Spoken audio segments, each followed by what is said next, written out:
O Livro dos Espíritos, Allan Kardec. Introdução ao estudo da doutrina espírita. 16. A teoria magnética e a do meio ambiente. Resta-nos examinar duas objeções, as únicas que realmente merecem esse nome, porque se apoiam em teorias racionais. Uma e outra admitem a realidade de todos os fenômenos materiais e morais, mas excluem a intervenção dos espíritos.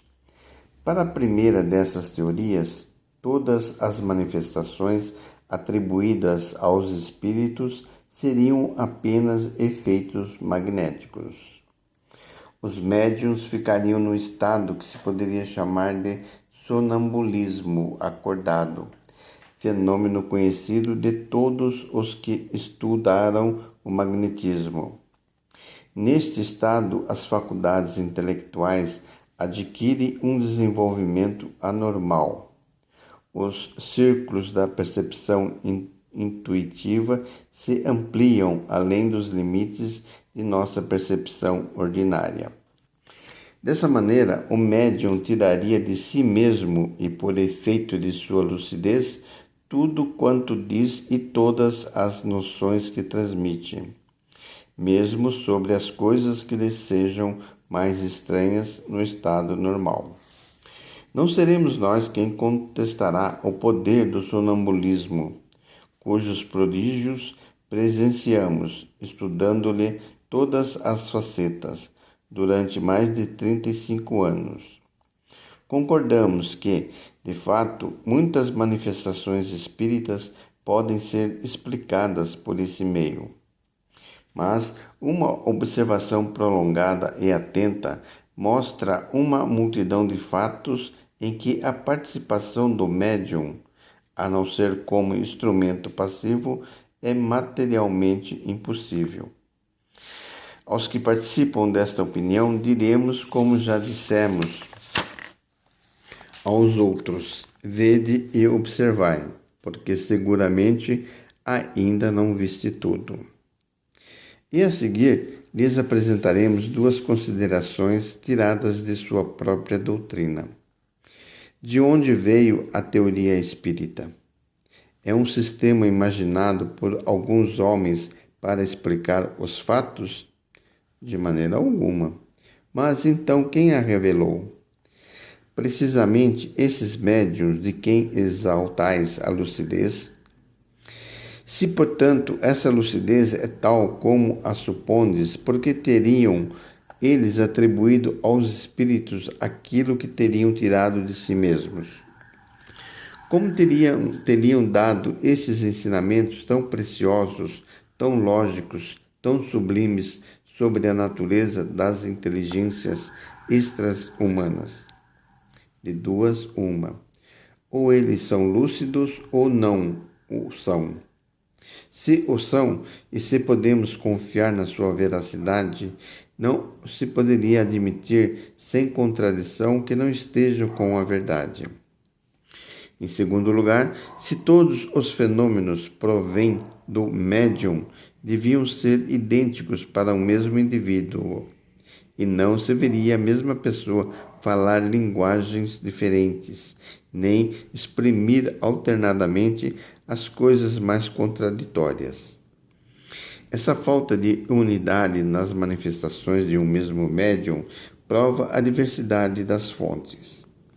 Se, pois, não podemos encontrá-las todas no médium, é necessário procurá-las fora dele.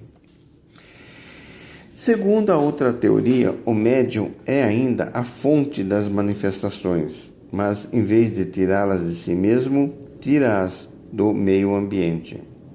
O médium seria uma espécie de espelho refletindo todas as ideias, todos os pensamentos e todos os conhecimentos das pessoas que o cercam. Nada diria que não fosse conhecido, pelo menos de algumas delas. Não se poderia negar, e vai mesmo nisto um princípio da doutrina, a influência exercida pelos assistentes sobre a natureza das manifestações. Mas esta influência é bem diversa do que se pretende, e entre ela e a que faria do médium um eco dos pensamentos alheios, a grande distância, pois milhares de fatos demonstram peremptoriamente o contrário.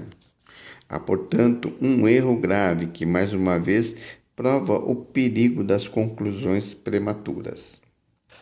Essas pessoas incapazes de negar a existência de um fenômeno que a ciência comum não consegue explicar e não querendo admitir a intervenção dos espíritos, explicam-no a seu modo. A teoria que sustentam seria sedutora, se pudesse abarcar todos os fatos, mas assim não acontece. E quando se demonstra até a evidência que algumas comunicações do médium são completamente estranhas aos pensamentos, aos conhecimentos, às próprias opiniões de todos os presentes e que essas comunicações são muitas vezes espontâneas e contradizem as ideias preconcebidas. Elas não se entregam por tão pouco. A irradiação, responde, amplia-se muito além do círculo imediato. O médium é o reflexo de toda a humanidade e, dessa maneira, se não encontra as inspirações ao seu redor, vai procurá-las fora, na cidade, no país, no mundo inteiro e até mesmo em outras esferas. Não creio que essa teoria encerre uma explicação mais simples e mais provável que a do Espiritismo, pois supõe uma causa bem mais maravilhosa. A ideia de que seres do espaço em contato permanente conosco nos comuniquem os seus pensamentos, nada tem que choque mais a razão do que a suposição dessas irradiações universais, vindas de todos os pontos do universo, para se concentrarem no cérebro de um indivíduo. Diremos ainda uma vez, e este é um ponto capital sobre o qual nunca será demais insistir, que a teoria sonambúlica e a que se poderia chamar reflexiva foram imaginadas por alguns homens. São opiniões individuais formuladas para explicar um fato, enquanto a doutrina dos espíritos não é uma concepção humana. Foi ditada pelas próprias inteligências que se manifestam quando ninguém a imaginava, e a opinião geral até mesmo a repelia. Ora, perguntamos onde os médiuns foram buscar uma doutrina que não existia no pensamento de ninguém sobre a terra.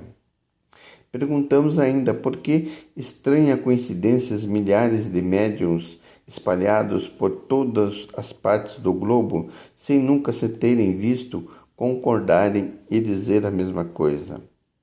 Seu primeiro médium, que apareceu em França, sofreu a influência de opiniões já aceitas na América, por que estranha razão foi ele buscar as suas ideias a 2000 léguas além do mar, no seio de um povo estranho, por seus costumes e sua língua, em vez de tomar o que estava ao seu redor. Mas há ainda uma circunstância que não se pensou bastante. As primeiras manifestações em França, como na América, não se verificam nem pela escrita nem pela palavra, mas através de pancadas correspondentes às letras do alfabeto, formando palavras e frases. Foi por esse meio que as inteligências manifestantes declararam ser espíritos.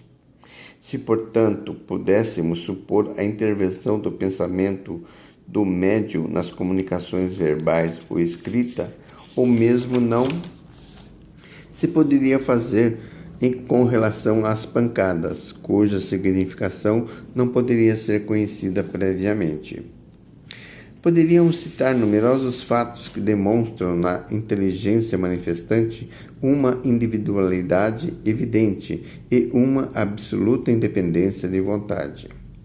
Enviaremos, portanto, os nossos contraditores a uma observação mais atenta, e se eles quiserem estudar bem, sem prevenções, nada concluindo antes de terem visto o necessário, reconhecerão a impotência de suas teorias para explicar todos os fatos.